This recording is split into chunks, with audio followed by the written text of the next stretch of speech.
Thanks. People of Melbourne, residents of Melbourne, we're here to restore our rights. Restore residents' rights. I love that sign. We have been locked out of the process. The Minister's removed the protection given by the new residential zones.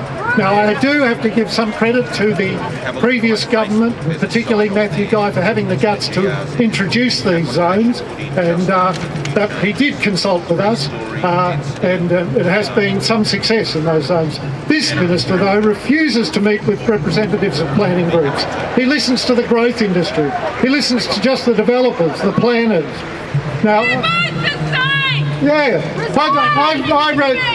I ran for council in 1995 on the sole issue of high-rise development in the suburbs, and I became mayor in Bayside in 2010. In Bayside, we fought the battle for many years with successive state governments through the many reiterations of the planning scheme. First Melbourne 2030, then Melbourne at 5 million, then Melbourne at 8 million, then Plan Melbourne, all to no avail until we got the zones and a whiff of success. Suddenly, the multi-units were going into our activity centres and not into the surrounding neighbourhood zones, as per our council's housing strategy, only to have this protection suddenly whisked away by this Minister. Now it's back to multi-units and more height everywhere in Bayside. We residents must have a say. The whole process is being corrupted. The major parties, both the Liberals and Labor parties, take money from developers. But that's not the only problem. It's a problem of culture. Developers and planners sing from the same songbook. More housing, urban consolidation, more apartments, more units, more high-rise, all on existing infrastructure. And this forces the price of land and existing housing up. Bad news for our kids, bad news for our suburbs, bad news for us.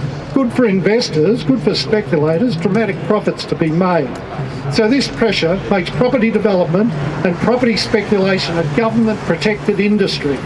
And it's backed up by planners, VCAT, the government, the department. The whole problem's been left to market forces to sort out.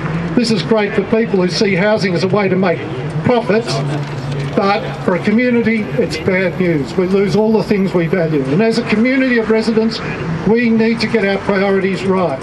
Housing should be for families, not just for investors.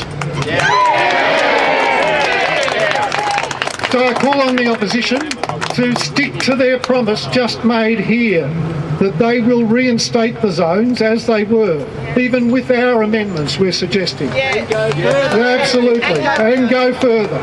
And they must allow councils to apply local controls, which are overwritten. Absolutely. And I call on you, residents here tonight, to vote for politicians who will ban developer contributions. Even overseas developer contributions to political parties and individual candidates. We need a plan to protect what we love about Melbourne. Clifford Hayes, ladies and gentlemen. Well said.